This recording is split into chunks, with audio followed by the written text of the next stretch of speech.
नेहरू, जिसकी खुसूसियात लोमड़ी से मिलती है। नेहरू इंदिरा गांधी का बाप था।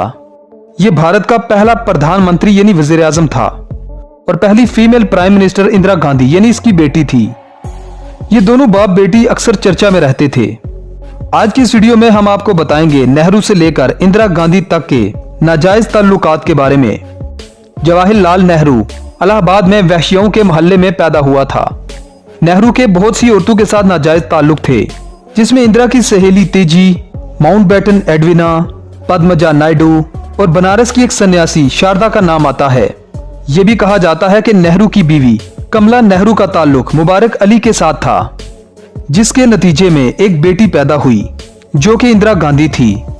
कमला नेहरू का ताल्लुक उनके दामाद फिरोज गांधी से भी बताया जाता है। इंदिरा की सहेली तीजी के बारे में भी बहुत सी बातें मशहूर हैं। इनके बारे में कहा जाता है कि इनकी शादी हरवंश राय बच्चन से कर दी गई थी। अब हरवंश राय बच्चन को रिसर्च के काम से 10 साल के लिए फौरन भेज दिया गया था। तीजी ने उन 10 सालों में अपने घर को रंडी खाना बना दिया। The life of Indira Gandhi Nehru में इनके भी बहुत से नाजायज ताल्लुकात के बारे में लिखा गया है। इंदिरा ने अपनी मर्जी से फिरोज से शादी की। कहा जाता है कि फिरोज इंदिरा गांधी के दादा की हवेली में काम करने वाला, जिसका नाम पारसी था, उसका बेटा था। थोड़ा ही वक्त गुजरा था कि इनकी तलाक हो गई।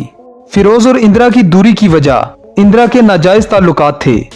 The life of Indira Gandhi के तहत इंदिरा गांधी का नाजायज ताल्लुक एक जर्मन प्रोफेसर से भी था और भी ऐसे बहुत से लोग बताए जाते हैं जिनसे इंदिरा गांधी के नाजायज ताल्लुक थे। इंदिरा गांधी के 2 बेटे थे, राजीव गांधी और संजय गांधी, जिनके बारे में केन राव की बुक द नेहरू डायनेस्टी में लिखा गया है कि संजय फिरोज के बेटे नहीं थे। ये इंदिरा गांधी और मोहम्मद यूनुस के नाजायज ताल्लुक का नतीजा था। संजय अपनी मां इंदिरा से नफरत करता था। नेहरू डायनेस्टी के मुताबिक यह भी कहा जाता है राजीव गांधी ने एक कैथोलिक लड़की से शादी की और कैथोलिक मजहब को अपना लिया और अपना नाम राजीव से बदलकर रॉबर्ट रख लिया था। तो दोस्तों, कंक्लूजन में हम ये कह सकते हैं कि ये गांधी का खानदान था या फिर कोई रंडी खाना।